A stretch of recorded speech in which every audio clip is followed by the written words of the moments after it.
Hello दोस्तों, नमस्कार। स्वागत है आपको हमारे इस ऑनलाइन यूट्यूब चैनल पे। दोस्तों, आज के इस वीडियो में मैं आपके लिए जो क्वेश्चन लाया हूँ वो आपके एग्ज़ाम के लिए बहुत ज़्यादा इम्पोर्टेंट है।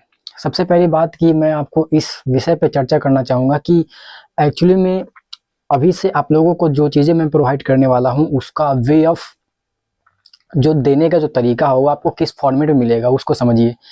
सबसे पहले मैं आपको ये बता दूं कि पिछले कुछ 2-3 वीडियो में मैंने आपको कुछ इंपॉर्टेंट क्वेश्चन करवाया हूं, जो कि इसमें जो भी क्वेश्चन करवाए गए हैं 15, 16, 17, 18 जो भी क्वेश्चन हुए हैं वो आपके एग्जाम के लिए बहुत ज़्यादा इंपॉर्टेंट है।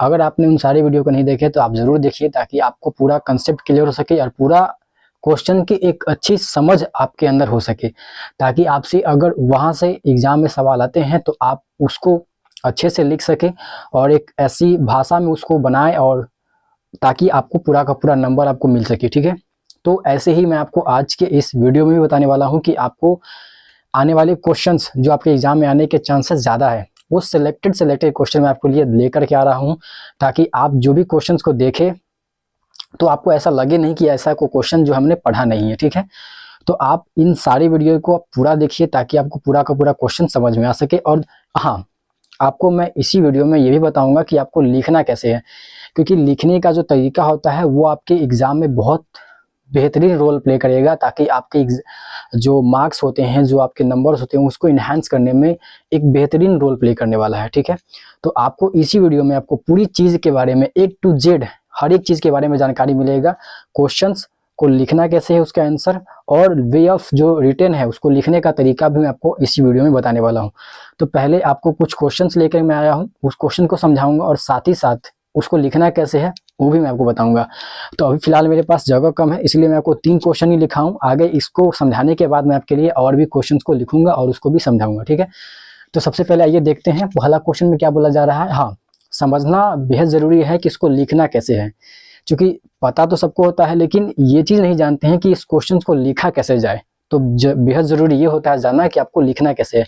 तो इस वीडियो में आपको बताने वाला हूँ। ठीक है, देखिए, इकाई सेल से आप क्या समझते हैं, ये क्वेश्चन नंबर 1 है। दूसरा क्वेश्चन है विद्युत रासायनिक सेल क्या होता है, एक उदाहरण से समझाइए। और तीसरा क्वेश्चन ये है कि विलीयता संबंधित हेनरी का नियम क्या है। ये 3 क्वेश्चन ही है, हालांकि 3 क्वेश्चन ही है, मैं आपके लिए और भी क्वेश्चन लेके आया हूँ, इसके बाद मैं आपको समझाने वाला हूँ। ठीक है, तो आप बने रहिएगा। चलिए देखते हैं पहला क्वेश्चन में ये बोला जा रहा है कि इकाई सेल से आप क्या समझते हैं। तो इकाई सेल दोस्तों ये फर्स्ट चैप्टर का क्वेश्चन है। ठीक है, और हाँ, आपसे जो भी सवाल पूछे जाते हैं उन सवाल में अगर आप उसका डायग्राम याद रखते हैं तो आपको एकदम श्योर मैं आपको बता दूं कि आपसे एग्जाम में एक भी नंबर कटने वाले नहीं है, अगर आपको उस क्वेश्चंस का डायग्राम याद है तो। इसलिए मैं आपको एक फोकस देने वाली बात कहूंगा कि आप जो भी पढ़िए उसका डायग्राम से जरूर उसको लिंक कीजिए, ताकि आपका अगर क्वेश्चंस के साथ साथ आप क्वेश्चन ही आपसे पूछा जाएगा उसमें आप उसके आंसर लिखते हैं, और आंसर के साथ साथ अगर छोटा सा अगर एक डायग्राम भी बना देते हैं तो आपको अगर उसमें से नंबर कटने के चांसेस एकदम कम हो जाते हैं। ठीक है, ये एग्जाम के पेपर का रूल ही है, जो कि आप अगर क्वेश्चंस का आंसर लिखते हैं उसके साथ अगर आप कुछ डायग्राम बना देते हैं उसी से रिलेटेड, तो आपके नंबर्स कटने के चांसेस वहाँ पे कम हो जाते हैं। ठीक है, तो देखिए, सबसे पहले जो क्वेश्चन है वो इकाई सेल के बारे में पूछा गया है, तो मैं आपको बताऊंगा इकाई सेल होता क्या है। और हाँ, लिखने से पहले आपको स्टार्टिंग कैसे करना है उसको समझिए। जैसे आपसे पूछा जाएगा इकाई सेल से आप क्या समझते हैं, तो आप क्वेश्चन नंबर डाल दीजिएगा। उसके बाद साइड में यहाँ पे एक छोटा सा पॉइंट लगाना है, आंसर लिखना नहीं है, पॉइंट लगाना है, और लिखना है इकाई सेल के बारे में। इकाई सेल, क्योंकि इकाई सेल के बारे में पूछा है तो इकाई सेल लिख करके इसको हाईलाइट कर देंगे ऐसे, और इसको एरो दे करके यहाँ से लिखना शुरू करेंगे। ठीक है, तो आपको समझ में आ गया होगा इकाई सेल लिखना है, और इकाई सेल के बारे में पूछा है तो इकाई सेल लिखकर डैश देकर तब इसके बारे में लिखेंगे। ठीक है, जैसे इसमें क्या चीज के बारे में पूछा है, तो इसमें पूछा है विद्युत रासायनिक सेल के बारे में, कि विद्युत रासायनिक सेल क्या होता है और विद्युत रासायनिक सेल से आप क्या समझते हैं। तो इसको लिखने के लिए क्या करेंगे, यहाँ पे हम पॉइंट लगाएंगे और लिखेंगे विद्युत रासायनिक सेल, विद्युत रासायनिक सेल, विद्युत रासायनिक सेल ऐसे लिख देंगे, और इसको ऐसे एक लाइन से खींच देंगे फीट के माध्यम से। उसके बाद इसको एरो लगा करके उसके बाद यहाँ से फिर लिखना शुरू करेंगे कि विद्युत रासायनिक सेल होता क्या है। ठीक है, उसके बाद थर्ड नंबर क्वेश्चन में क्या पूछा गया है कि विलीयता संबंधी हेनरी का नियम क्या है।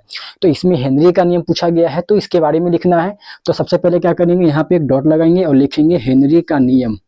और हेनरी का नियम किससे संबंधित है, तो विलीयता से संबंधित है। हालांकि हेनरी का नियम विलीयता से ही संबंधित है, तो हेनरी का नियम के बारे में पूछा गया है।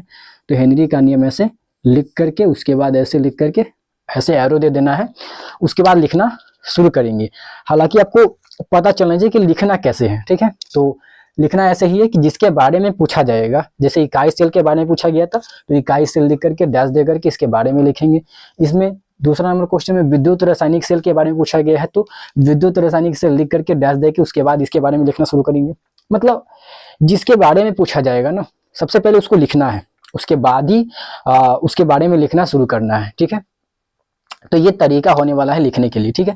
तो अब जानते हैं इकाई सेल होता क्या है, इकाई सेल किसको बोला जाता है। तो इकाई सेल को अंग्रेजी में यूनिट सेल बोला जाता है। आपको पता होगा, अगर आपने हमारे फर्स्ट चैप्टर सॉलिड स्टेट के बारे में पढ़ा होगा, जिसको मैंने बहुत अच्छे तरीके से बताया है, अगर आपने नहीं देखा है तो आप जाकर के देखिए, आपको बिल्कुल समझ में आ जाएगा। यहाँ पर अगर यहाँ पर मैं आपको बताऊंगा तो थोड़ा सा शॉर्ट में बताऊंगा, थोड़ा सा समझने वाले बताऊंगा, ताकि आपको एग्जाम में लिखना कैसे है वो आपको पता चल सके, ठीक है। समझने के लिए एकदम पिक्चराइज वे में आपको समझा चुका हूं। अगर आपने नहीं देखा है तो देखिए जा करके, ताकि आपका पूरा कंसेप्ट जो है पूरा क्लियर हो सके, ठीक है। तो देखिए इकाई सेल होता क्या है। तो इकाई सेल जो है वो किसी क्रिस्टल का इकाई भाग होता है।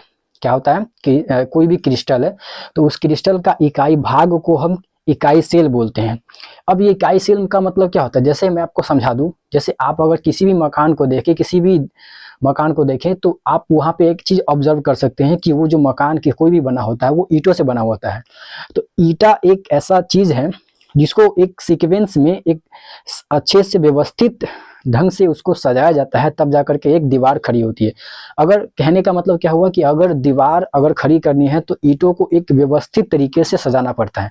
अगर उसमें थोड़ा सा भी गैप अगर आता है तो वो दीवार खड़ी नहीं हो सकता है, वो खड़ा नहीं हो सकता है।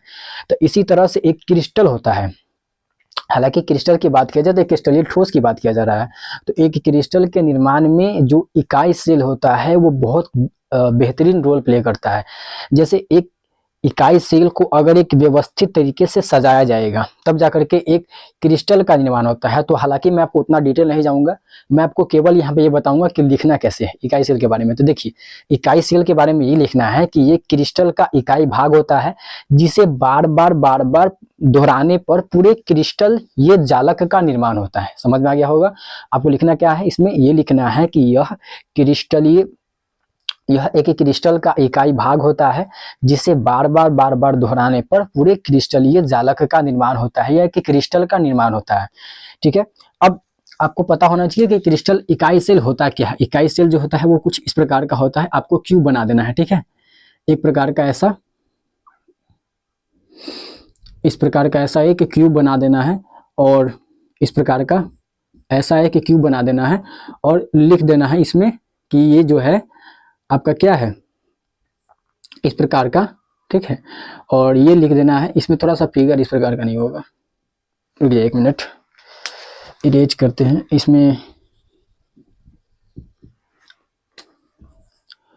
एक क्यूब बना देना है ऐसा, ठीक है। और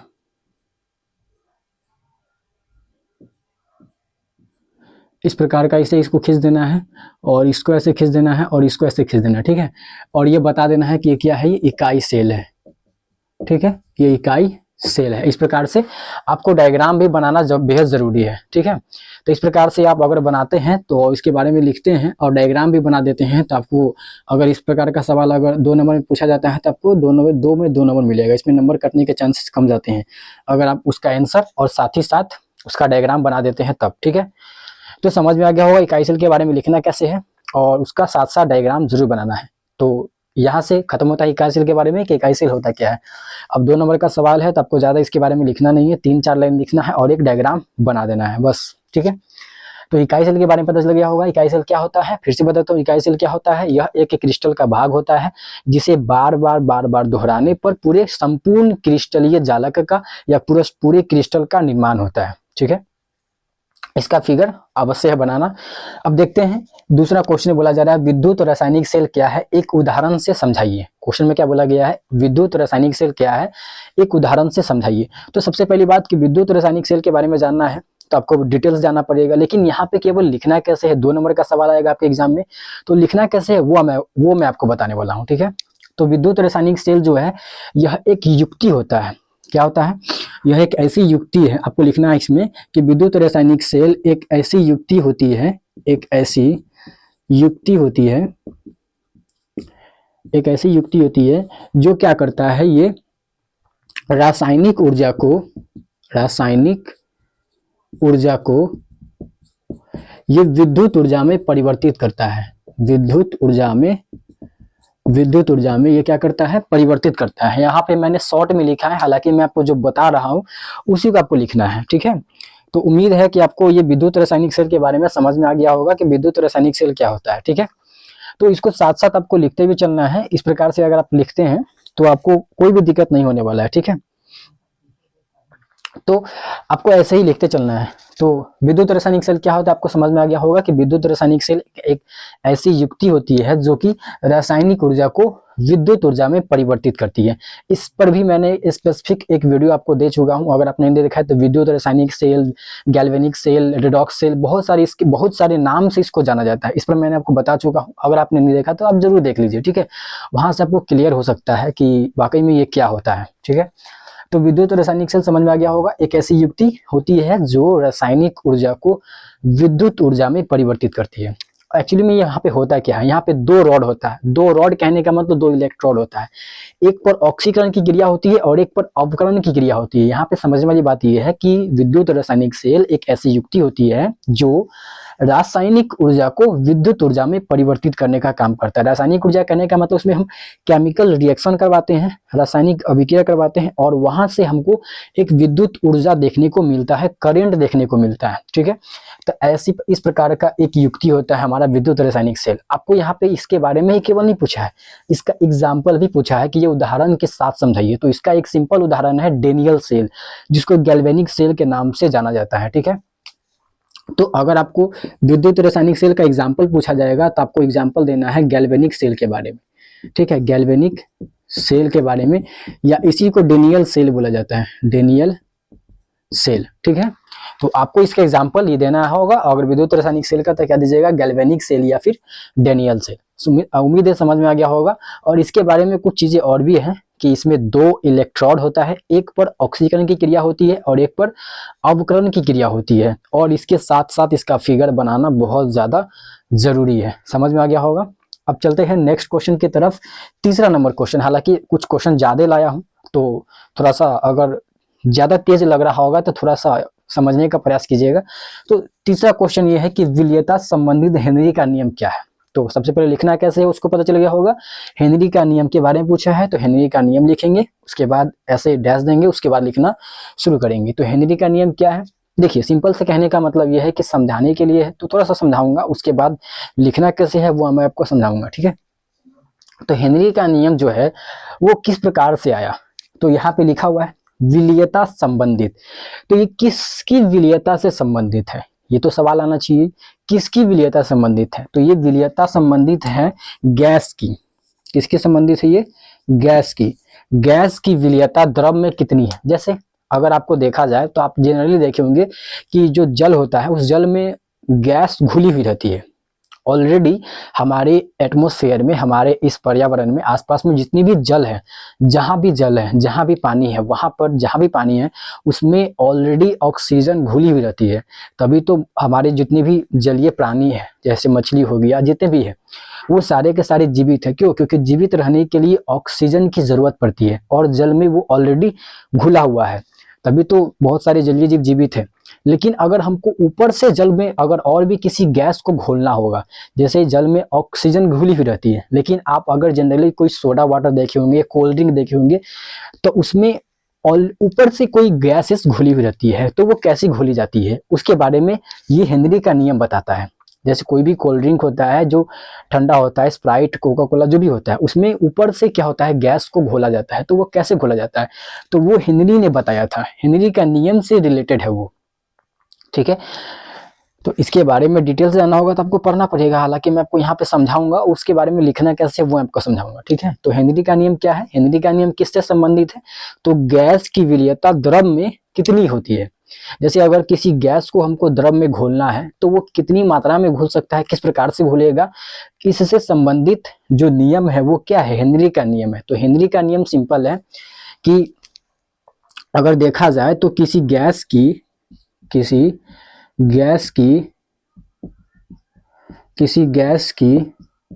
द्रव में विलयता, किसी गैस की द्रव में विलयता से संबंधित नियम, ठीक है। तो किसी गैस की द्रव में कितनी विलयता है, उस विलयता से संबंधित जो नियम है उसको हेनरी का नियम कहते हैं। जी नहीं, ये एक लाइन में मैंने आपको बताया। हेनरी का नियम एक्चुअली में क्या है वो मैं आपको बताने वाला हूं, ठीक है। ये मैंने केवल ये बताया कि ये किससे संबंधित है, ये गैस की विलयता द्रव में कितनी होने वाली है उससे संबंधित है, ठीक है। अब ये जो हेनरी ने इस नियम को दिया था इसलिए इसको हेनरी के नियम के नाम से जाना जाता है। हेनरी एक बहुत बड़े साइंटिस्ट थे और उन्हीं के नाम पे ये नियम दिया गया, हालांकि उन्होंने ही दिया था इस नियम को, ठीक है। तो किसी गैस की द्रव में विलयता से संबंधित जो नियम है उस नियम को हेनरी का नियम कहा जाता है।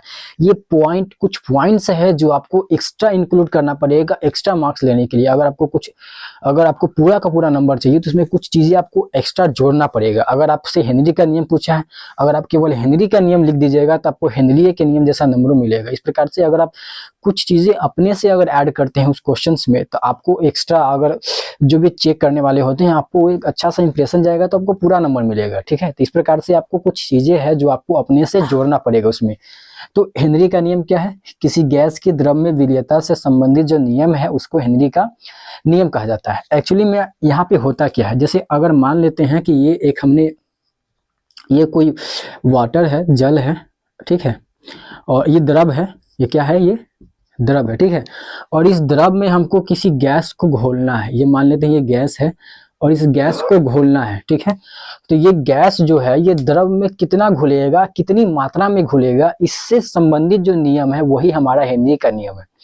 तो देखते हैं, अगर मान लेते हैं कि इसको गैस को अगर हमको घोलना है तो सिंपल है कि जो गैस होता है ना, गैस, उस गैस पर दाब का प्रभाव होता है। सिंपल सी बात है, आप देखे होंगे अगर बलून में अगर गैस भर दिया जाएगा, उसको प्रेशर दिया जाएगा तो इफेक्ट तो पड़ता है, शेप तो चेंज होता है।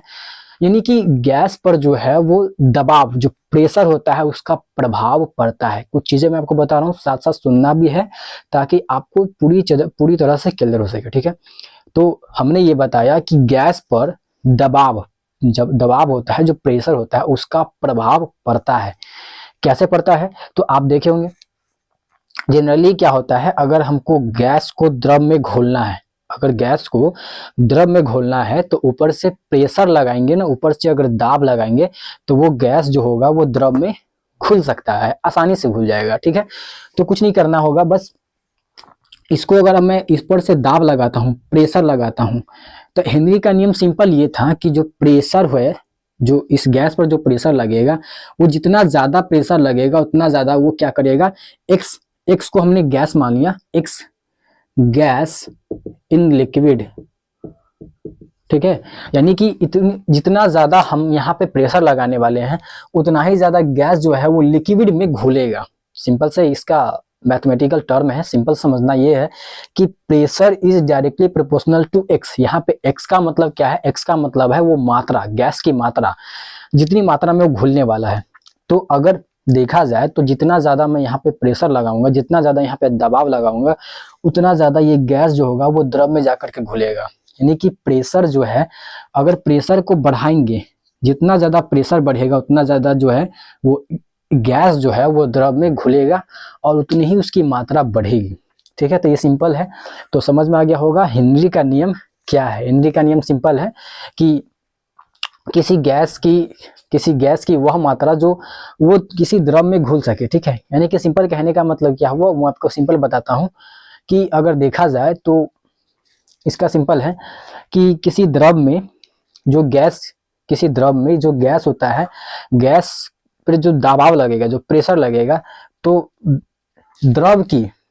किसी गैस की द्रव में विलयता जो होती है वो उस पर दाब के सीधा समानुपाती होता है। सिंपल है, ठीक है। सिंपल अगर देखा जाए तो किसी गैस की द्रव में विलीयता जो होती है वो उस पर लगाए गए उस पर आरोपित दाब, ठीक है, उस पर आरोपित दाब यानी कि प्रेशर के समानुपाती होता है। यानी कि जितना ज्यादा प्रेशर लगेगा उतना ज्यादा वो यानी कि जो गैस होगी वो लिक्विड में घुलेगी। यहाँ पे थोड़ा सा अगर थोड़ा सा इसको एक्सपेंड किया जाए, इसको तोड़ा जाए तो पी, अगर प्रोपोर्शनलिटी का चिन्ह हटता है तो एक कांस्टेंट आता है के एच एक्स। यहाँ पे के जो है वो हेनरी कांस्टेंट कहलाता है, यानी कि हेनरी स्थिरांक कहलाता है। इसको हेनरी स्थिरांक के नाम से जाना जाता है। उम्मीद है समझ में आ गया होगा। तो इस प्रकार से जितना ज़्यादा प्रेशर होगा उतना ज़्यादा वो गैस जो होगी वो द्रव में घुलेगी। अगर प्रोपोर्शनलिटी का यानी कि समानुपातिकता का चिन्ह अगर हटाया जाता है तो एक बराबर आता है और उसके साथ साथ एक कांस्टेंट भी आता है के एच, इसको हेनरी स्थिरांक कहा जाता है। यही मेन इंपॉर्टेंट है। बस इतना अगर आप कर देते हैं, कुछ मैथमेटिकली अगर आप दर्शा देते हैं तो आपको बहुत अच्छा पेपर लगेगा और अच्छा लगेगा, ठीक है। और साथ ही में कुछ फिगर बनाते हैं तो इस प्रकार से आप 3 क्वेश्चन समझ में आ गए होंगे कि पहला क्वेश्चन मैंने आपको बताया इकाई सेल के बारे में, दूसरा क्वेश्चन बताया विद्युत रासायनिक सेल के बारे में, इकाई सेल क्या होता है, विद्युत रासायनिक सेल क्या होता है, एक उदाहरण से समझाया मैंने। उसके बाद विलीयता से संबंधित हेनरी का नियम बताया। हेनरी का नियम का कुछ उपयोग भी है, जैसे अभी हमने बताया, इससे पहले ही बताया था कि अगर किसी गैस को द्रव में घोलना है, जैसे जो कोल्ड ड्रिंक होता है उस कोल्ड ड्रिंक में कार्बन डाइऑक्साइड को घोला जाता है। कोई भी ठंडा होता है तो उसमें क्या होता है, गैस को घोला जाता है। वो जो गैस घोला हुआ रहता है वो हाई प्रेशर पे, उच्च दाब पे उसको घोला जाता है, तब जाकर के वो घुलता है, ठीक है। यानी कि अगर वहां पे देखा जाए तो जितना ज्यादा प्रेशर रहेगा उतना ज्यादा वो गैस जो होगा वो उस बोतल में पैक होगा, बंद होगा। और जैसे ही बोतल का ढक्कन अगर देखा जाए तो अगर आप अचानक अगर उस बोतल के ढक्कन को खोलते हैं तो गैस जो होता है वो बाहर आ जाता है। क्यों आ जाता है? क्योंकि उसको हमने हाई प्रेशर पे, उच्च दाब पे उसको बंद करके रखा था। अगर किसी व्यक्ति को एक डब्बे में बंद करके रख दिया जाए तो उसको तो बौखलाहट सा होने लगता है, तो वो कैसे चाहेगा कि वो जल्दी से जल्दी बाहर आ जाए। तो उसी प्रकार से अगर किसी गैस को एक डब्बे में बंद करके रखा जाए तो वो भी बाहर आने के लिए प्रयास करता है, बाहर आने के लिए वो बेचैन रहता है। तो जैसे ही ढक्कन खोला जाता है तो वो एक तो ऐसे ही हाई प्रेशर में रहता है, उसको जैसे ही खोला जाता है तो वो बाहर एकदम कुदुक करके आता है, उस प्रकार से वो गैस बाहर आ जाता है। समझ में क्या होगा? तो वैसा ही होता है, हेनरी का नियम वही है, ठीक है। ये 3 क्वेश्चन समझ में आ गया होगा। अब आगे बढ़ते हैं, कुछ और क्वेश्चन लेते हैं, चलिए ठीक।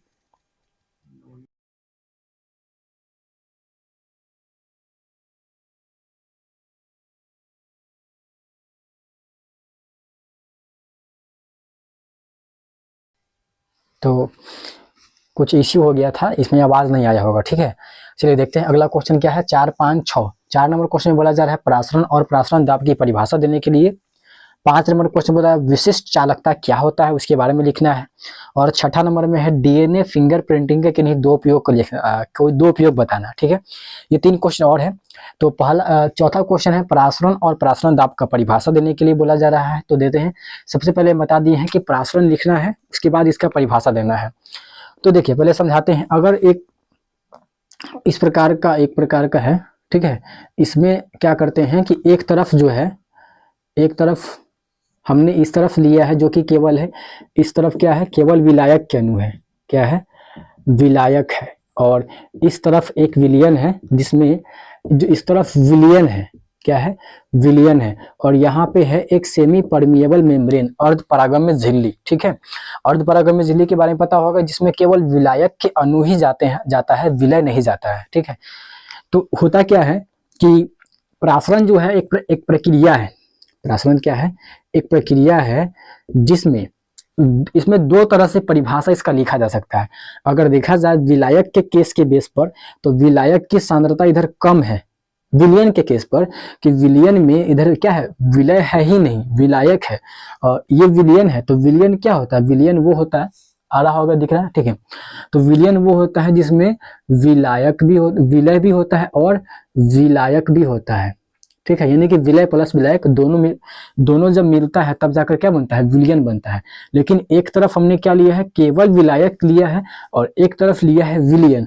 तो विलयन में क्या होगा, विलय भी होगा और विलायक भी होगा, यानी कि दोनों रहेगा उपस्थित। लेकिन विलायक में क्या होगा, केवल विलायक है, इस तरफ वाला जो विलयन है वो केवल इसमें विलायक है, विलय है ही नहीं। तो होता क्या है, परिभाषा इसका किस प्रकार से लिखना है, तो यह एक ऐसी प्रक्रिया है जिसमें विलायक विलायक जो है वो अपनी कम सांद्रता वाले विलयन से अधिक सांद्रता वाले विलयन की ओर स्वतः अर्ध परागम्य झिल्ली द्वारा प्रवाहित होती है। समझ में आ गया होगा कि यह एक ऐसी प्रक्रिया है जिसमें विलायक के जो अणु होते हैं, विलायक के अणु जो है वो विलायक के जो अणु है वो अपनी कम सांद्रता वाले विलयन से कम सांद्रता वाले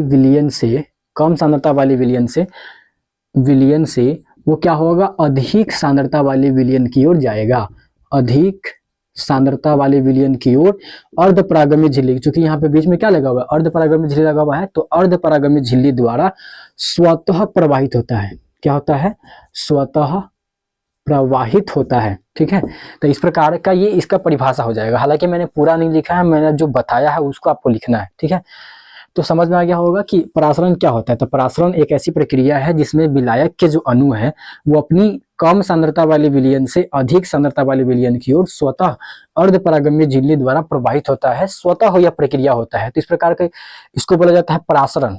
ठीक है, अब समझते हैं यहाँ पे दूसरा क्वेश्चन ये भी है, परासरण दाब क्या होता है, परासरण दाब क्या होता है। ठीक है, तो परासरण दाब सिंपल है कि इसमें अगर देखा जाए परासरण दाब, तो इसमें सिंपल ये बोला जा रहा है कि जो परासरण दाब के बारे में पूछा जाएगा तो परासरण दाब लिख करके इसके बारे में से हाईलाइट कर देना है, उसके बाद लिखना शुरू करना है। तो परासरण दाब होता क्या है, इसका परिभाषा भी देना है। तो सिंपल क्या करेंगे कि देख सकते हैं यहाँ पे क्या हुआ कि जो विलायक का अणु था वो अपनी विलयन कम सांद्रता वाले विलयन से अधिक सांद्रता वाले विलयन की ओर वो स्वतः अर्ध परागम्य झिल्ली द्वारा यानी कि जो यहाँ पे एसपीएम लगा हुआ है, सेमी परमिएबल मेम्ब्रेन, इसके द्वारा वो स्वतः प्रभावित होता है।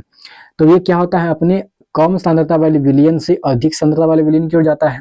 तो इस तरफ से इस तरफ जा रहा है, तो हम क्या करेंगे, यहाँ पर अगर प्रेशर लगा देंगे, अतिरिक्त दाब लगा देंगे यहाँ पर। ठीक है, तो अतिरिक्त दाब लगा करके हम इसके प्रवाह को रोक सकते हैं। ठीक है, तो वह अतिरिक्त दाब जिसके द्वारा ये जो प्रक्रिया होता है ना, जिसमें विलायक के जो अणु होते हैं वो अपनी कम सांद्रता से अधिक सांद्रता वाले विलयन की ओर जाता है, तो इसके प्रवाह को रोकने के लिए हम क्या करते हैं, कम इधर जो है यानी कि अधिक सांद्रता वाले विलयन की ओर हम एक अतिरिक्त दाब लगाते हैं, एक्स्ट्रा एक प्रेशर लगाएंगे, ताकि क्या होगा, ये जो प्रवाह इस तरफ से इस तरफ हो रहा है ये रुक जाए। ठीक है, अगर रुक जाएगा और उससे भी ज्यादा दाब लगा देंगे, पहले क्या बताया मैंने, पहले केवल इसको रोकने के लिए दाब लगाएंगे ताकि ये प्रवाह इधर से इधर नहीं हो, जो ये कम सांद्रता से अधिक सांद्रता की ओर जा रहा है ये नहीं हो, तो वो दाब लगाने के लिए हम नॉर्मल दाब लगाएंगे, प्रेशर लगाएंगे, रुक जाएगा। लेकिन अगर उससे भी ज्यादा प्रेशर लगा देंगे तो ये क्या होगा, इसका प्रवाह ही बदल जाएगा। तो प्रवाह जब बदल जाता है तो प्रतिलोम परासरण कहलाता है। अगर आपसे पूछ लिया प्रतिलोम परासरण क्या होता है, तो यही चीज है, थोड़ा सा आगे बात बढ़ गया है, थोड़ा सा आगे बढ़ गया, समझ में आ गया होगा। परासरण दाब सिंपल ये समझना है कि वह अतिरिक्त दाब, ये एक एक्स्ट्रा प्रेशर है, अतिरिक्त दाब है जो विलयन में, एक विलयन में क्या होता है, विलायक जो जिसमें क्या होता है कि परासरण की जो क्रिया होती है जिसमें विलायक अपनी कम सांद्रता से अधिक सांद्रता वाले विलयन की ओर प्रवाहित होते रहता है अर्ध परागम्य झिल्ली द्वारा, तो इसको एक अधिक सांद्रता वाले विलयन की ओर अतिरिक्त दाब लगा करके रोका जा सकता है इस प्रवाह को। तो इसी अतिरिक्त दाब को परासरण दाब कहा जाता है। समझ में आ गया होगा परासरण दाब क्या होता है, तो यह एक अतिरिक्त दाब होता है, अतिरिक्त दाब होता है जो विलयन में अधिक सांद्रता वाले विलयन की ओर लगा करके विलायक की सांद्रता को, विलायक की कम सांद्रता वाले विलयन से अधिक सांद्रता वाले विलयन की प्रवाह को रोक सकता है। और इसको ही रोकने के लिए जो इधर प्रेशर लगता है ना, इसी को बोला जाता है क्या, परासरण दाब। समझ में आ गया होगा परासरण दाब क्या होता है, और इसका सिंपल मीनिंग यही है। ठीक है, परासरण दाब जिसको जनरली हम लोग पाई से डिनोट करते हैं, कैसे डिनोट करते हैं, पाई से। ठीक है, परासरण दाब को पाई से डिनोट किया जाता है। समझ में आ गया होगा। तो यह एक अतिरिक्त दाब होता है जो कि विलायक के प्रवाह को रोकता है। ठीक है, तो इस प्रकार का ये इसका डेफिनेशन होता है। समझ में आ गया होगा कि परासरण दाब क्या होता है। ठीक है, तो अगर देखा जाए तो इसको ये भी लिख देना है कि इसे पाई से सूचित किया जाता है। ये जो दाब है, जो प्रेशर हमने लगाया है इस तरफ, उसको बोला जाता है पाई। ठीक है, अब परासरण दाब जो होता है वो विलयन और विलायक के बीच स्थिर दाब के अंतर की माप भी होती है। तो ये सभी कुछ इससे रिलेटेड कुछ पॉइंट्स है जो कि इसके बारे में उतना डिटेल जाना नहीं है, हालांकि ठीक है। तो समझ में आ गया होगा। दो डेफिनेशन के बारे में पूछा गया था क्वेश्चन में। पहला क्वेश्चन इसमें बोला गया था परासरण की परिभाषा लिखने के लिए, जो कि मैंने आपको बता दिया कि एक ऐसी प्रक्रिया जिसमें विलायक के अणु अपनी कम सांद्रता वाले विलयन से अधिक सांद्रता वाले विलयन की ओर अर्धपरागम्य झिल्ली द्वारा स्वतः प्रवाहित होता है, तो ऐसी प्रक्रिया को परासरण कहा जाता है। तो परासरण की क्रिया को रोकने के लिए जो अतिरिक्त दाब लगाया जाता है उसको परासरण दाब कहा जाता है। इसको पाई से सूचित किया जाता है। दोनों मैंने आपको फिगर के माध्यम से यहाँ पे बगल में समझाया है, आपको फिगर जरूर नोट डाउन करना है। चलिए, तो फिर अगले क्वेश्चन की तरफ बढ़ते हैं, जो कि अगला क्वेश्चन है विशिष्ट चालकता के बारे में पूछा गया है। ठीक है, इसके बारे में पूछा गया है तो विशिष्ट चालकता। तो देखिए, विशिष्ट चालकता के बारे में आपसे पूछा गया है। तो विशिष्ट चालकता जो है वो प्रतिरोधकता का व्युत्क्रम होता है। ठीक है, तो इसमें क्या होता है कि जो प्रतिरोधकता के व्युत्क्रम होते हैं उसी को विशिष्ट चालकत्व बोला जाता है। चालकता नहीं है, विशिष्ट चालकत्व है, चालकत्व। ठीक है, तो विशिष्ट चालकत्व क्या होता है, ये प्रतिरोधकता का व्युत्क्रम होता है। क्या होता है, प्रतिरोधकता, प्रतिरोधकता का क्या होता है, ये व्युत्क्रम होता है, व्युत्क्रम होता है। ठीक है, क्या होता है, ये प्रतिरोधकता का ये व्युत्क्रम होता है। कौन, विशिष्ट चालकता। तो क्या लिखना है, विशिष्ट चालकता जो है वो प्रतिरोधकता का व्युत्क्रम होता है और इसको जनरली कप्पा से सूचित किया जाता है। ठीक है, इसको कप्पा, इसको ऐसे लिखा जाता है इस प्रकार से स्टाइलिश के, तो इसको कप्पा पढ़ा जाता है। क्या पढ़ा जाता है, कप्पा, कटप्पा नहीं, कप्पा। तो इसको कप्पा से सूचित किया जाता है। समझ में आ गया होगा। विशिष्ट चालकता को किससे सूचित किया जाता है, तो कप्पा के, स्टाइलिश के लिखना है। ठीक है, तो कप्पा से सूचित किया जाता है। कप्पा का एक फॉर्मूला होता है। ठीक है, कप्पा का फॉर्मूला होता है 1/ρ। ठीक है, कप्पा का फॉर्मूला क्या होता है, कप्पा का फॉर्मूला होता है 1/ρ। ठीक है, इस फॉर्मूले को याद रखना है। कप्पा का फॉर्मूला क्या होता है, 1/ρ, इसको रो पढ़ते हैं। ठीक है, और इस प्रकार का ये इसका फॉर्मूला है। तो आपको ध्यान में रखना है, विशिष्ट चालकता के बारे में पूछा गया है तो विशिष्ट चालकता के बारे में लिखना है कि विशिष्ट चालकता जो होती है वो प्रतिरोधकता का विशिष्ट चालकत्व, ठीक है, सॉरी, विशिष्ट चालकत्व के बारे में पूछा गया था। तो इसमें ये लिखना है कि विशिष्ट चालकत्व जो होता है वो प्रतिरोधकता का व्युत्क्रम होता है और इसे कप्पा से सूचित किया जाता है और इसका फॉर्मूला लिख देना है, कप्पा = 1/ρ। ठीक है, तो इस प्रकार का ये क्वेश्चन रहा। अगला क्वेश्चन की तरफ बढ़ते हैं जिसमें बोला गया है डीएनए फिंगरप्रिंटिंग के दो उपयोग को लिखना है। डीएनए जो फिंगरप्रिंटिंग होता है इसका दो उपयोग बताना है। तो सबसे पहला बात, इसका उपयोग ये है कि आनुवांशिक सूचनाओं को ये संग्रह करने में इसका उपयोग होता है। जो डीएनए फिंगरप्रिंटिंग है, डीएनए फिंगरप्रिंटिंग के किन्हीं दो उपयोगों को लिखना है। तो आपको लिखना कैसे पता है, आपको लिखना है डीएनए फिंगरप्रिंटिंग के किन्हीं कोई दो उपयोग निम्नलिखित है और उसके बाद नंबर 1 और नंबर 2 करके लिखना है। ऐसे नहीं लिखना है, ताकि आपको ऐसा लिखना है ताकि 2-3-4 लाइन कवर कर लिया जाए। ठीक है, 2-3-4 लाइन तब ना आपको 2 नंबर मिलेगा। 2 नंबर का क्वेश्चन है तो 4 लाइन लिखाना चाहिए कम से कम। तो डीएनए फिंगरप्रिंटिंग के कोई दो उपयोग बताना है, कोई दो उपयोग बता देना है। तो लिखना है डीएनए फिंगरप्रिंटिंग के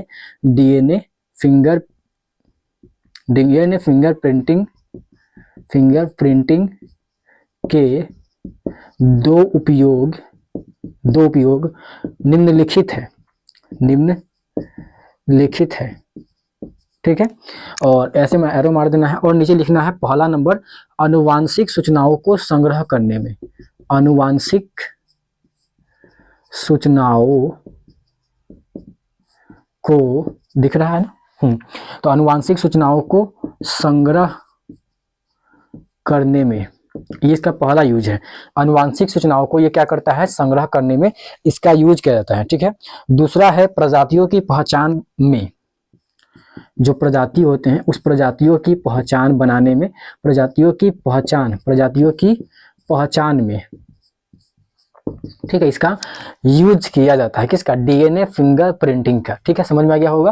तो ये दो यूज था, पहला क्या था, आनुवांशिक सूचनाओं को संग्रह करने में इसका यूज किया जाता है, दूसरा यूज है प्रजातियों की पहचान में। उम्मीद है समझ में आ गया होगा ये 6 क्वेश्चन। चलिए फिर आगे क्वेश्चन की तरफ बढ़ते हैं, जो कि इंपॉर्टेंट क्वेश्चन है। जो भी इंपॉर्टेंट क्वेश्चन है मैं आपको करवा रहा हूँ, आप लोग जरूर इसको लिख भी लीजिएगा, ताकि आपको कोई भी दिक्कतें नहीं आए, आपको एग्जाम में भी लिखने को मिले तो आप पूरा लिख सके और समझ में आ सके और आपको पूरा नंबर मिल सके। ठीक है, इसके लिए ही मैं प्रयास कर रहा हूं कि जो भी इंपॉर्टेंट है मैं आपको बता दूं। ठीक है, तो अगले क्वेश्चन की तरफ बढ़ते हैं, लेते हैं अगला क्वेश्चन। तो अगले क्वेश्चन की तरफ बढ़ते हैं और नेक्स्ट क्वेश्चन लेते हैं। क्वेश्चन नंबर 7, 8 और 9, ये 3 क्वेश्चन और हमने लिया है। तो क्वेश्चन नंबर 7 में क्या बोला जा रहा है, भौतिक और रासायनिक अधिशोषण से आप क्या समझते हैं, ये अगला क्वेश्चन है। इसके बाद हम लोग जानने वाले हैं कि जिंक धातु के 2 प्रमुख अयस्कों के नाम और उसका सूत्र क्या होता है, वो मैं आपको बताऊंगा। जिंक धातु के 2 प्रमुख अयस्क का नाम और उसका सूत्र, ठीक है। उसके बाद अगला क्वेश्चन है पायरोफॉस्फोरिक अम्ल का सूत्र और इसका संरचना। वेरी वेरी मोस्ट इंपॉर्टेंट ये क्वेश्चन है, आप लोग देखिएगा, ठीक है। बस केवल देखिएगा कि पायरोफॉस्फोरिक अम्ल का सूत्र और इसका संरचना, ठीक है। तो इसके बारे में जानते हैं कि सबसे पहले जानेंगे क्वेश्चन नंबर 7 के बारे में, जो कि पूछा गया भौतिक और रासायनिक अधिशोषण के बारे में। तो जब मैंने आपको बताया कि जिसके बारे में पूछा जाएगा उसको सबसे पहले लिखना है। इसमें 2 क्वेश्चन है, भौतिक अधिशोषण और रासायनिक अधिशोषण, दोनों के बारे में लिखना है। तो पहले पॉइंट देंगे और लिखेंगे भौतिक अधिशोषण के बारे में, भौतिक अधिशोषण के बारे में, ठीक है। तो भौतिक अधिशोषण लिख करके डैश देकर के इसके बारे में लिखेंगे। तो जो मैं बता रहा हूँ वो लिखना है। तो इसमें क्या होता है, भौतिक अधिशोषण में होता क्या है, तो भौतिक अधिशोषण क्या होता है, जिसमें अधिशोष से और अधिशोषक, तो अधिशोष से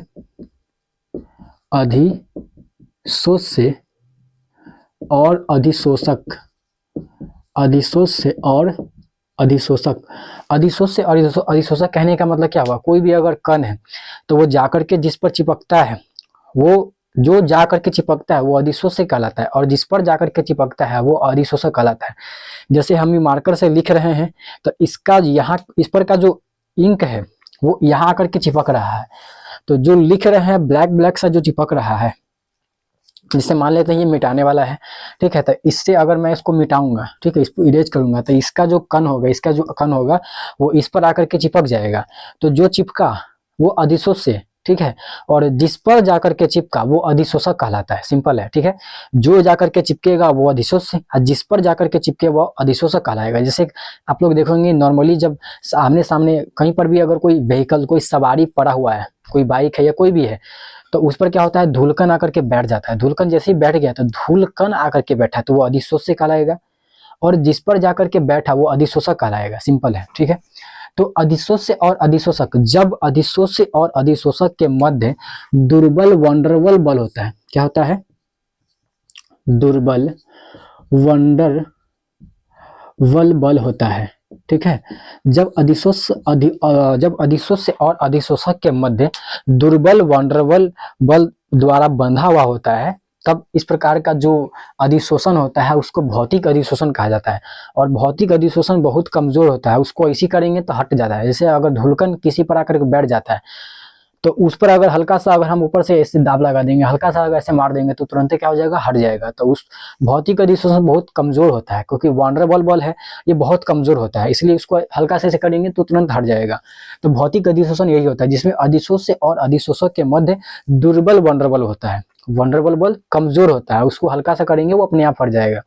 लेकिन दूसरा बात यह भी है, रासायनिक अधिशोषण के बारे में भी पूछा है। तो लिखेंगे रासायनिक अधिशोषण, रासायनिक अधिशोषण।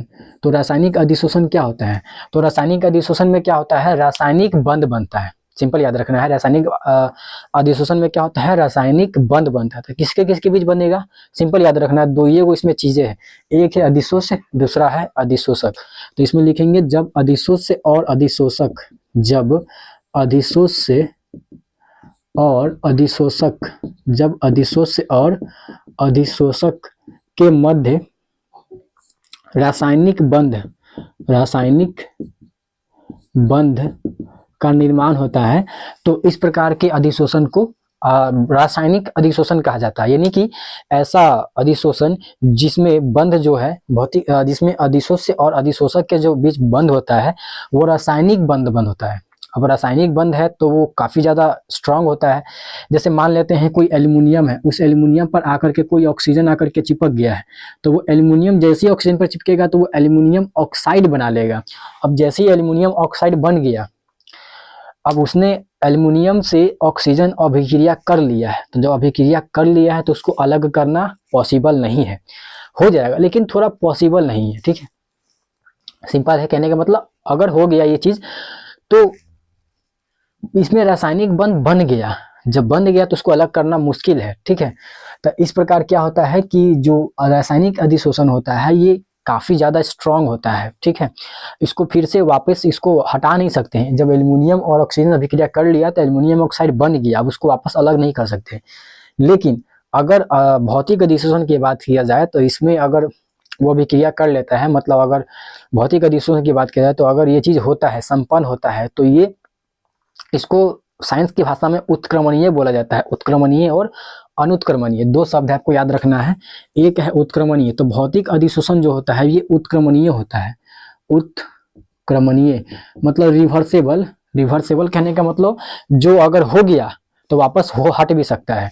जैसे धूलकण आकर के चिपक गया, उसको हाथ मारेंगे तुरंत हट जाएगा। लेकिन अगर रासायनिक अभिक्रिया हो गया, यानी कि रासायनिक अभिक्रिया हो गया, रासायनिक अभिक्रिया किसमें होता है? रासायनिक अधिशोषण में होता है। तो अगर रासायनिक अभिक्रिया हो गया तो उसको वापस से अलग करना नहीं, ये नहीं हो सकता है, ठीक है। तो इसीलिए रासायनिक अधिशोषण जो है वो अनुत्क्रमणीय होता है। इरिवर्सेबल इसको बोला जाता है, ठीक है। इसको अनुत्क्रमणीय बोला जाता है, अनुत्क्रमणीय, यानी कि ये इरिवर्सेबल होता है, ठीक है। मतलब अगर एक बार वो चीज हो गया तो दोबारा से वो अलग नहीं हो सकता है, एकदम गहरी दोस्ती हो जाएगी, ठीक है। इस प्रकार से याद रखना है कि रासायनिक अधिशोषण में एक बार वो दोनों आकर के मिल गया, अधिशोष्य और अधिशोषक आकर के मिल गया तो वो बंध बना लेता है, और जब बंध बन गया तो उसको आपस से अलग करना पॉसिबल नहीं है। लेकिन भौतिक अधिशोषण में ऐसा हो सकता है, और इसलिए देखा जाता है कि जो रासायनिक अधिशोषण है वो बहुत ये विशिष्ट होता है, लेकिन ये विशिष्ट नहीं होता है। ये जहां मन वहां आप देख सकते हैं, कोई भी चीज छोड़ देंगे उस पर आकर के धुलकन बैठ जाएगा, तो इसलिए विशिष्ट नहीं होता है। लेकिन रासायनिक अधिशोषण जो है वो विशिष्ट है, स्पेसिफिक है। हर कोई आकर के अभिक्रिया नहीं कर सकता है, हर कोई आकर के इस प्रकार का बंध नहीं बना सकता है। इसलिए जो रासायनिक अधिशोषण है ये विशिष्ट होता है, स्पेसिफिक होता है, स्पेशल होता है। लेकिन भौतिक अधिशोषण ऐसा नहीं होता है। समझ में आ गया होगा। इस प्रकार से इसका क्वेश्चन का आंसर लिखना है कि भौतिक अधिशोषण और रासायनिक अधिशोषण से आप क्या समझते हैं। तो भौतिक अधिशोषण के बारे में लिखना है कि वैसे अधिशोषण जिसमें अधिशोष्य और अधिशोषक के मध्य दुर्बल वनडरबल बल द्वारा जुड़ा हुआ रहता है, मतलब दुर्बल वनडरबल बंध का निर्माण होता है, और ये उत्क्रमणीय होता है। ये प्रोसेस कैसा होता है? उत्क्रमणीय होता है। लेकिन अगर एक बार हो गया तो उसको वापस से अलग किया जा सकता है। लेकिन रासायनिक अधिशोषण में अधिशोष्य और अधिशोषक के मध्य रासायनिक बंध का निर्माण होता है, जिसको वापस अलग नहीं किया जा सकता है, ठीक है। इसीलिए ये अनुत्क्रमणीय होता है और ये विशिष्ट भी होता है, स्पेसिफिक होता है। चलिए अगले क्वेश्चन की तरफ बढ़ते हैं, जिसमें बोला जा रहा है जिंक धातु के दो प्रमुख अयस्क का नाम बताने के लिए, ठीक है। तो जो जिंक धातु है, इस जिंक धातु के दो प्रमुख अयस्क का नाम बताना है, ठीक है। तो जो अगला क्वेश्चन है, इस अगले क्वेश्चन में क्या बोला जा रहा है, ठीक है। अगले क्वेश्चन में बोला जा रहा है जिंक धातु के दो प्रमुख अयस्कों का नाम और उसका सूत्र लिखना है। तो सिंपल है, लिखना है जिंक धातु के दो प्रमुख अयस्कों के नाम और उसके रासायनिक सूत्र निम्नलिखित है, ठीक है। इस प्रकार का क्वेश्चन आता है तो ऐसे लिखना है। तो सबसे पहला है इसका जिंक ब्लेड। क्या है? जिंक ब्लेड है। इसको मैं लिख देता हूं यहाँ पे, जिंक ब्लेड, ठीक है। जिंक ब्लेड का सूत्र होता है ZnS, याद रखना है। दूसरा, दो प्रमुख अयस्कों का नाम पूछा है। दूसरा है जिंक कार्बोनेट। क्या है? Zinc carbonate. अब कोई भी जो भी याद रहेगा वही लिख देना है, ठीक है। जरूरी नहीं कि जो हम लिख रहे हैं वही लिखना है, नहीं, जो याद है उसको लिख देना है। जिंक कार्बोनेट, जिसका सूत्र होता है ZnCO3। क्या होता है? ZnCO3। जिंक कार्बोनेट और जिंक ब्लेंड ये दो है, और इसका रासायनिक सूत्र यही है, ZnS और ZnCO3, ठीक है। समझ में आ गया होगा। ये दो क्वेश्चन आसान था। अगले क्वेश्चन की तरफ बढ़ते हैं। पायरोफॉस्फोरिक अम्ल का सूत्र और संरचना के लिए, very very most important.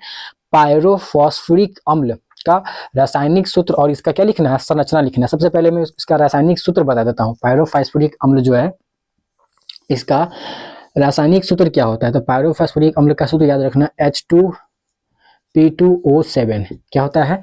H2P2O7, ठीक है। अब इसका संरचना कैसा होता है? तो इसका संरचना समझते हैं, ठीक है। संरचना समझते हैं। तो इसका संरचना सिंपल है, ठीक है।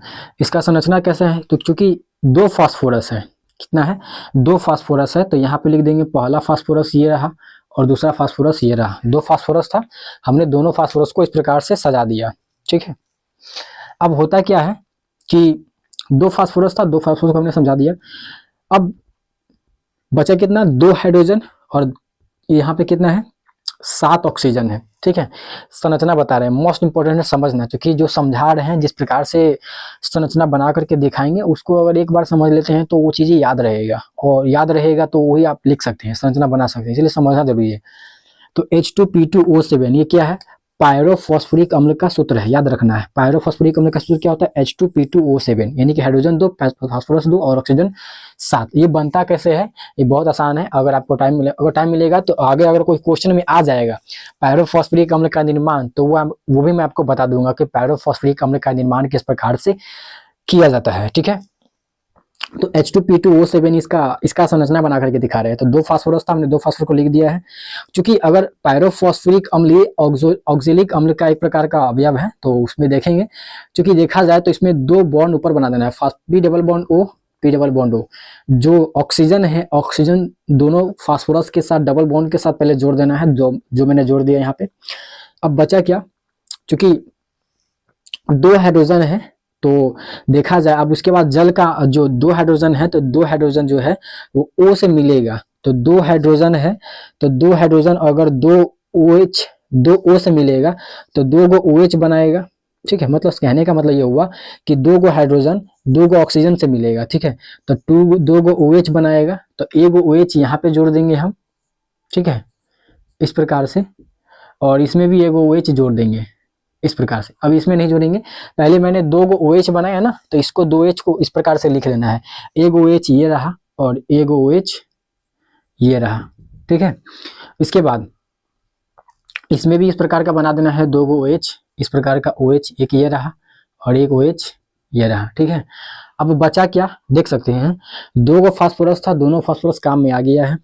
2 गो हाइड्रोजन बचा, तो 2 गो हाइड्रोजन जो है वो 2 गो ऑक्सीजन से मिला, 2 गो OH बनाया, क्या बनाया, 2 गो OH बनाया, तो 2 गो OH को हमने इस प्रकार से दोनों जगह कनेक्ट कर दिया, जोड़ दिया, ठीक है। अब क्या बचा उसको देखते हैं। तो चूंकि 2 हाइड्रोजन 2 ऑक्सीजन चला गया, तो 2 हाइड्रोजन 2 ऑक्सीजन को लेकर चला गया, तो कितना बचा यहाँ पे बचा 2 हाइड्रोजन जो 2 ऑक्सीजन को लेकर बचा 5, ठीक है। 5 में से जो है यहाँ पे 2 काम में आ गया, तो बचा कितना 3, ठीक है। तो इस प्रकार से अगर देखा जाए तो एक ऑक्सीजन बचा ना, देखो यहाँ पे 1 2 3 4 5 6, यानी कि 6 ऑक्सीजन तो काम में आ गया है। यहाँ पे 2 यहाँ पे 1 है 2 है 3 है 4 है 5 है 6 ऑक्सीजन काम में आ गया है, तो बचा कितना 1, तो 1 को इस प्रकार से लिख देंगे, ये रहा ऑक्सीजन, इस प्रकार से इसको कनेक्ट कर देंगे, ठीक है। ये इसका संरचना है। नहीं समझ में आ गया है, फिर से एक बार बना करके दिखा देते हैं ताकि याद रहे, सिंपल है, क्या करना क्या है उसको समझिए, क्योंकि संरचना याद नहीं होता है किसी को, और हम बता रहे हैं तो इस प्रकार से अगर देखते हैं तो याद भी हो जाएगा। जो 2 हाइड्रोजन है 2 फास्फोरस है, तो सबसे पहले फास्फोरस को बना देंगे, एक फास्फोरस यहाँ पे और दूसरा फास्फोरस यहाँ पे, 2 फास्फोरस हमने लिख दिया। क्योंकि फास्फोरस के साथ हमेशा डबल बॉन्ड O को जोड़ देना है, हमेशा जितना भी फास्फोरस रहेगा उसके साथ डबल बॉन्ड O को जोड़ देना है, पहली बात। 2 फास्फोरस हमने बना दिया, 2 डबल बॉन्ड्स के साथ ऑक्सीजन को कनेक्ट कर दिया, पहला काम ये कर रहा है। दूसरा काम, जितना हाइड्रोजन है उतना ऑक्सीजन से मिलेगा OH बनाएगा, 2 हाइड्रोजन है 2 गो ऑक्सीजन से मिलेगा 2 गो OH बनेगा, तो एक OH हम यहाँ पे जोड़ देंगे, एक OH ये रहा, दूसरा OH ये रहा, इसमें भी 2 OH बनेगा, तो 2 OH यहाँ पर भी जोड़ देंगे, इस प्रकार से 2 OH हो गया, ठीक है। अब गिनिए, 2 गो फास्फोरस था, दोनों फास्फोरस को हमने काम में ले लिया, 2 गो हाइड्रोजन है, तो इस प्रकार से हमने यहाँ पे दोनों हाइड्रोजन को कनेक्ट कर दिया, 2 गो OH, ठीक है।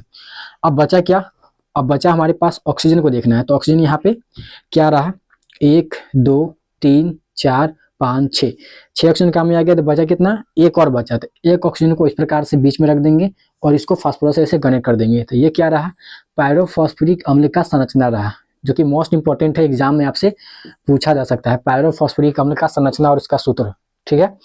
तो इसका सूत्र क्या है, H2P2O7 बनता कैसे है, अगर नेक्स्ट क्वेश्चन में अगर कोई क्वेश्चन में आ जाता है तो मैं आपको बता दूंगा, नहीं तो स्पेशली मैं आपको बता भी दूंगा, ठीक है, याद रखना है। और इसका संरचना ये बनता कैसे है वो भी याद रखना है, ठीक है।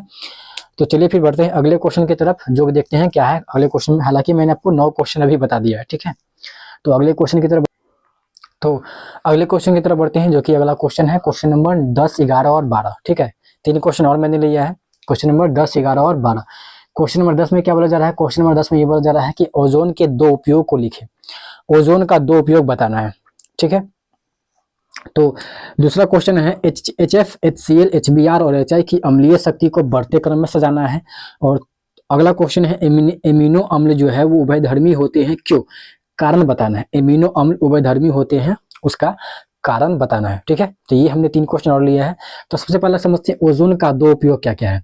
तो सबसे पहले आपको ओजोन का सूत्र याद होना चाहिए। ओजोन का सूत्र होता है O3 और ओजोन का 2 उपयोग, 2 महत्वपूर्ण उपयोग है। सबसे पहला उपयोग ये है कि इसका उपयोग जो है वो सुरंगों, खानों और पृथ्वी के अंदर जो है वायु को शुद्ध करने में किया। इसका उपयोग जो है वो सुरंगों में, सुरंगों हो गया, खानों हो गया, या फिर जो रेल मार्ग होता है, रेल मार्ग, ठीक है, रेल मार्ग, पृथ्वी के अंदर जो रेल मार्ग होता है, इसके अंदर, पृथ्वी के अंदर ही रेल मार्ग में होता है। तो पृथ्वी के अंदर रेल मार्ग, पृथ्वी के अंदर रेल मार्ग की वायु को शुद्ध करने में, की वायु को शुद्ध करने में इसका यूज किया जाता है। ठीक है, समझ में आ गया होगा। सबसे पहला यूज ये था कि सुरंगों में, खानों में या पृथ्वी के अंदर जो रेल मार्ग होता है इसकी वायु को शुद्ध करने में O3 यानी कि ओजोन का उपयोग किया जाता है। ठीक है, दूसरा यूज ये है कि इसका जो यूज है, दूसरा नंबर यूज ये है कि जो कृत्रिम कपूर होता है ना, कृत्रिम कपूर बोलते हैं उसको, मतलब कृत्रिम कपूर बनाने में इसका यूज किया जाता है। ठीक है, कृत्रिम कपूर बनाने में, ठीक है, किसका यूज किया जाता है, तो ओजोन का। समझ में आ गया होगा। ये इसका 2 उपयोग क्या क्या है, ओजोन का 2 उपयोग कौन कौन सा है। तो सबसे पहला यूज है कि सुरंगों, खानों और पृथ्वी के अंदर जो है वो रेल मार्ग की वायु को शुद्ध करने में ओजोन का यूज किया जाता है। दूसरा यूज ये है कि कृत्रिम कपूर बनाने में जो है वो ओजोन का ही यूज किया जाता है, उपयोग किया जाता है। ठीक है, अगला क्वेश्चन क्या बोला जा रहा है, HF, HCl, HBr और HI की अम्लीय शक्ति के बढ़ते क्रम में सजाना है। तो अम्ल कौन होता है, जो अपने H+ आसानी से दे सकता है। H+ वही दे सकता है जिसका बंध जो है वो आसानी से टूट जाएगा। तो HI में जो आयोडीन, चूंकि पता होगा फ्लोरीन का आकार छोटा होता है, इससे बड़ा होता है तो क्लोरीन का, इससे बड़ा होता है ब्रोमीन का, इससे बड़ा होता है आयोडीन का। तो HI जो है आयोडीन का बहुत बड़ा है, तो इसमें हाइड्रोजन आयोडीन के बीच का बंध है वो आसानी से टूट जाएगा, H निकल जाएगा आसानी से। जबकि HBr की बात किया जाए तो HBr में जो ब्रोमीन है, इस ब्रोमीन का आकार आयोडीन से कम होता है। तो अगर इस प्रकार का है तो इसका आकार जो है इस प्रकार का ब्रोमीन है, ये आयोडीन बंद है, ठीक है, H है, ये H है, तो ये थोड़ा कम देरी से टूटेगा, ये जल्दी टूट जाएगा। उसी प्रकार से क्लोरीन की बात करें तो क्लोरीन का आकार और छोटा होता है, ठीक है, थोड़ा और बड़ा करते हैं, इस प्रकार से होता है, क्लोरीन है ये, और इसमें ये हाइड्रोजन बंद बना रहा है। HF की बात करते हैं, HF तो और छोटा होता है, इतनी वो होता है, F, और इसके साथ बंद, तो इसको तोड़ना बहुत मुश्किल है, ये नहीं टूटेगा। ठीक है, मतलब ये बाद में आएगा, लास्ट में आएगा। सबसे आसानी से कौन टूट जाएगा, तो HI टूट जाएगा, हाइड्रोजन आयोडाइड, क्योंकि इसीलिए इसकी अम्लीय शक्ति ज्यादा होता है। सबसे ज्यादा किसका होता है, HI का, उससे कम होता है किसका, HBr का, और उससे कम होता है किसका, HCl का, और सबसे कम होता है HF का, क्योंकि ये अपने अंदर से हाइड्रोजन बहुत ही कम देरी से देता है, क्योंकि इसका बंध बहुत मजबूत होता है। ठीक है, इलेक्ट्रोनेगेटिविटी ज्यादा होता है यहाँ पर, लेकिन इसका आकार इतना बहुत बड़ा होता है कि ये हाइड्रोजन आसानी से तोड़ करके दे देगा। और अगर एंथैल्पी लगाएंगे, ऊर्जा लगाएंगे, तो ये आसानी से टूट जाएगा, इसलिए यहाँ पे H निकल जाता है, तो इसका आकार वही बहुत बड़ा होता है। तो यही इसका बढ़ते क्रम में है कि ये इस प्रकार से इसका सीक्वेंस है। ठीक है, सबसे ज्यादा किसका होता है, तो HI का, और उससे कम किसका होता है, HBr का, उससे कम किसका होता है, HCl का, और सबसे लास्ट में कौन आता है, HF। ठीक है, अगले क्वेश्चन की तरफ बढ़ते हैं। तो क्वेश्चन नंबर 12 में क्या बोला जा रहा है, क्वेश्चन नंबर 12 में क्या बोला जा रहा है उसको समझते हैं। तो अगला क्वेश्चन बोला जा रहा है, एमिनो अम्ल उभयधर्मी होते हैं, कारण बताइए। तो जो एमिनो अम्ल है, आंसर बता रहे हैं, एमिनो अम्ल जो है, एमिनो अम्ल जो है वो उभयधर्मी क्यों होता है, एमिनो अम्ल उभयधर्मी क्यों होता है। तो इसके पीछे 2 रीजन है। एक पहला कि इसमें क्षारीय समूह लगल रहता है, क्या लगल रहता है, क्षारीय समूह NH2 क्षारीय समूह होता है जो कि लगा रहता है। दूसरा, इसमें एक अम्लीय समूह भी लगा रहता है, दो को चीज है, तो इसलिए इसको उभयधर्मी बोला जाता है। दूसरा है अम्लीय समूह, अम्लीय समूह क्या रहता है, COOH, कार्बोक्सिलिक एसिड, जो कि कार्बोक्सिलिक एसिड है तो अम्ल है, तो इसमें 2 को चीज लग गया ना, एगो क्षार लग गया, एगो अम्ल लग गया, तो उभयधर्मी हो ही गया। क्योंकि एमिनो अम्ल को उभयधर्मी इसलिए बोला जाता है क्योंकि इसमें एक क्षारीय समूह NH2 और दूसरा अम्लीय समूह जो है वो COOH, कार्बोक्सिलिक एसिड लगा हुआ रहता है। ये दोनों मिलेगा ना तो याद रखना है ज्विटर आयन का निर्माण करता है। किसका निर्माण करता है, ज्विटर आयन का निर्माण करता है। समझ में आ गया होगा, ये क्या करता है, ज्विटर आयन का निर्माण करता है। इस प्रकार से ये हमने इंपॉर्टेंट क्वेश्चंस को मैंने आपको बताया। ठीक है, तो समझ में आ गया होगा। क्वेश्चन पहला क्या था इसमें, मतलब क्वेश्चन नंबर 10 था, ओजोन का दो उपयोग तो बता दिए, सुरंगों, खानों और पृथ्वी के अंदर रेल मार्ग की वायु को शुद्ध करने में क्या आता है, और इसका दूसरा यूज है कृत्रिम कपूर बनाने में। उसके बाद अगला क्वेश्चन था HF, HCl, HBr और HI की अम्लीय शक्ति को बढ़ते क्रम में लिखना था, जो कि मैंने बता दिया सबसे ज्यादा कौन होता है HI, उससे कम होता है HBr, उससे कम होता है HCl, उससे कम होता है HF। एमिनो अम्ल उभयधर्मी क्यों होता है, ये भी मोस्ट इंपॉर्टेंट है। एमिनो अम्ल उभयधर्मी क्यों होता है, कारण बताना है। तो एमिनो अम्ल उभयधर्मी इसलिए होता है क्योंकि इसमें एक क्षारीय समूह NH2 और दूसरा अम्लीय समूह COH कार्बोक्सिलिक एसिड लगा हुआ रहता है, दोनों मिल करके क्या बनाता है, ज्यूटर आयन का निर्माण करता है। इस प्रकार से ये हमने मोस्ट इंपॉर्टेंट क्वेश्चन आपके लिए ले आया हूं, ये डे बाय डे आपको मिलेगा, मोस्ट इंपॉर्टेंट है। फर्स्ट डे का फर्स्ट क्वेश्चन मैंने 12 क्वेश्चन बताया है जो कि आपके लिए मोस्ट इंपॉर्टेंट है। अगले दिन यानी कि डे 2 जो आएगा उसमें भी मैं आपको मोस्ट इंपॉर्टेंट क्वेश्चन आपको बताने वाला हूं। याद रहिए, जो भी क्वेश्चन है आपके एग्जाम के पॉइंट ऑफ व्यू से है, जो भी है क्वेश्चंस विथ आंसर और उसको लिखना कैसे है वो भी मैं आपको समझा रहा हूँ। तो साथ ही साथ इसको अगर आप लिख लेते हैं तो आपके लिए बहुत ज्यादा फायदेमंद रहेगा। और हाँ, क्वेश्चन सारे के सारे इंपॉर्टेंट है और पीछे जो भी मैंने को बताया हूँ कारण से रिलेटेड सवाल वो भी आपके लिए इंपॉर्टेंट था। उसमें से 2-3 सवाल आपको एग्जाम में देखने को मिलेगा फिक्स है, और यहाँ से मैं आपको बता रहा हूँ तो यहाँ से भी सवाल आपके एग्जाम में तो आएंगे ही। ठीक है, तो उम्मीद है कि आपको पूरे के पूरे जो क्वेश्चंस मैंने आपको समझाया समझ में आएगा। अगर कोई भी अगर दिक्कत रह जाता है फिर भी आपको कमेंट खुला हुआ है, आपको कमेंट कीजिए। ठीक है, जितना ज़्यादा आप रिस्पॉन्स दीजिएगा आपको इस तरफ से भी रिस्पॉन्स आपको ज़्यादा मिलेगा, इसलिए आपका रिस्पॉन्स हमारे रिस्पॉन्स के बराबर है। आप लोग जितना रिस्पॉन्स कीजिएगा हमारे इस पूरे सीरीज पर आपको उतना ही ज़्यादा बेहतरीन से चीज़ें आपको मिलता रहेगा। और हाँ, इससे पीछे हटना नहीं है। अगर आप कोई भी चीज़ अगर चाहते हैं तो आपको नीचे कमेंट में बेझिझक लिख देना है, जो भी चीज़ चाहिए, जो समझ में आ रहा है, जो समझ में आया, जितना समझ में आया वो आपको लिख देना है नीचे कमेंट में। हाँ, अगर समझ में आया तो एक बार लाइक जरूर करना है और हमारे चैनल से जरूर जुड़े रहना है ताकि आपको इंपॉर्टेंट अपडेट्स आपको मिलता रहे। उसके बाद फिर हम लोग नेक्स्ट दूसरा डे में मिलेंगे। सेकेंड डे आपका वीडियो जरूर मिलेगा, आपको हमारे साथ जुड़े रहना है और जुड़े रहने के लिए कुछ नहीं करना है, बगल में आपको यहाँ पे सब्सक्राइब करके रख लेना है, बस कुछ नहीं करना है। बस उसके बाद नीचे कमेंट में आपको बता देना है कि हाँ कैसा लगा ये वीडियो, समझ में आया है, बिल्कुल समझ में आया है तो नीचे कमेंट में अच्छा हाँ जो भी है आपका रिस्पॉन्स जरूर देना है। ठीक है, तो फिर हम लोग मिलेंगे नेक्स्ट डे 2 में, और इसके बाद इससे बीच में अगर कोई भी क्वेश्चन अगर आता है तो वो भी मैं आपको बताऊंगा। ठीक है, इससे रिलेटेड अगर कोई भी क्वेरी है, कोई भी समस्या है तो आपको नीचे कमेंट में बताना है जरूर। ठीक है, फिर मिलेंगे नेक्स्ट वीडियो में, तो तक के लिए बाय, टेक केयर, जय हिंद।